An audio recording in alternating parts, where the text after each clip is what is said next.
लाल बत्ती में घुसने वाले एक व्यक्ति को बचाने के चक्कर में एक कार महिला की ओर चल पड़ी। महिला गर्भवती थी। बचने में देर हो गई तो महिला ने अपने पेट को हाथ से पकड़ा और पलट गई। फिर वह बिल्ली से टकराई। मदद,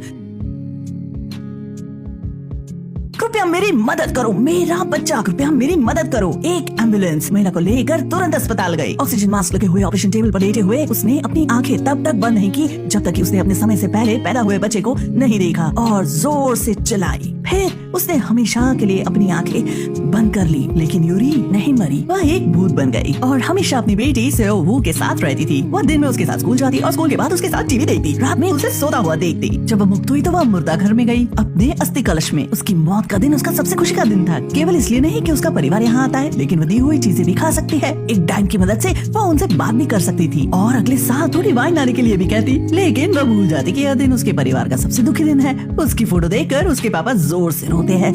यूरी को यह देखकर बुरा लगता है, लेकिन उसकी माँ ने कहा, तुम ज्यादा रोते हो, वह हमारे साथ है, तुम उसके लिए इतना भावुक क्यों हो रहे हो? क्या उसे बुरा नहीं लगेगा?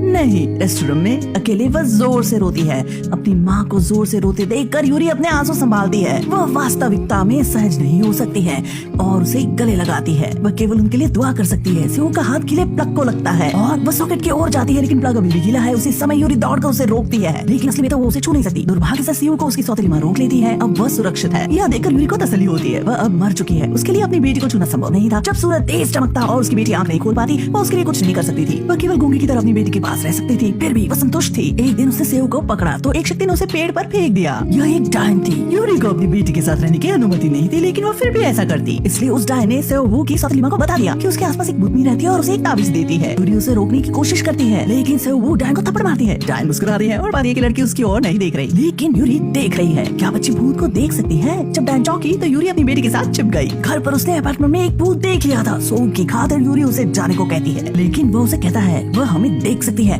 चल यहाँ से। यूरी उसे लात मारकर अपार्टमेंट से बाहर निकाल देती है। उसी समय सेओ आती है। यूरी उसका अभिवादन करती है, लेकिन वह जवाब नहीं देती। जब वह यूरी को मारने लगती है तो वह दूसरी तरफ हो जाती है।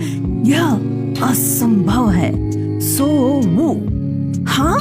यूरी को यह देखकर बहुत आश्चर्य हुआ। कारण जानकर उसने डायन से कहा, ऐसा लगता है कि वह सेओवू के साथ रहती आई है, इसलिए सेओवू कमजोर हो गई और वह भूत देख सकती है। यदि ऐसा है, छोटे भूत सेओवू को ढूंढ लेंगे, लेकिन वह बहुत छोटी है, उसे अच्छा बुरा नहीं पता।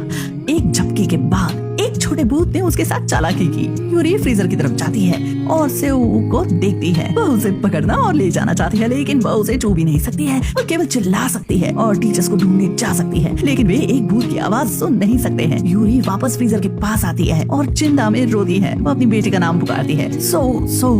उसी समय सेओवू अपना पाँव बाहर निकालती है और फ्रीजर को खोलती है। एक टीचर आती है और उसका पाँव देखती है। वह तुरंत सेओवू को निकालती है और अस्पताल में भेजती है। भाग्य से वह बच जाती है। टीचर को अजीब लगा। बच्चों को पता ही नहीं कि रसोई कहाँ है, फिर सेओ को फ्रीजर तक कैसे गई। लेकिन यूरी को कारण पता था। उसने सेओ को देखा इससे पहले कि उसने एक भूत को फ्रीजर की ओर जाते देखा था। सेओ को फ्रीजर तक पहुंचकर भूत ने उसके साथ चालाकी की। फिर भी भूतों का सेओ पर हमला इसलिए हुआ क्योंकि यूरी उसके आसपास रहती थी। यह सोचकर उसे लगभग सेओ को मार दिया था। वह जमीन पर बैठ के रोने लगी। बाद में वह दुखी होकर गली में आ गई। उसके आसपास के लोग खुश थे। उनके चेहरे पर मुस्कान थी। ऐसा लग रहा था जैसे दुनिया में उसे अकेला छोड़ दिया। यूरी बैठ गई और पक्षपातपूर्ण व्यवहार के कारण भगवान को दोष देने लगी। क्या उसे ऐसा करने का अधिकार नहीं है? उसी समय आसमान में चमकदार बिजली चमकी। इससे बर्फ का टुकड़ा रुका और चट्टान बन गया। लोग उस चट्टान से बचने के लिए भागने लगे। जल्दी सड़क पर केवल यूरी अकेली बची। फिर बर्फ का टुकड़ा उसके कंधे पर गिरा और पिघल गया। आसपास गुजरने वाले लोग यूरी से बचने लगे। क्या वे अब उसे देख सकते थे? क्या वह जीवित हो गई? यूरी ने अजनबियों से पूछा, क्या तुम मुझे देख सकते हो? वह मौत से जिंदा हो गई। यूरी बच्चों के बाल विहार में गई और सेओ को कसकर पकड़ लिया।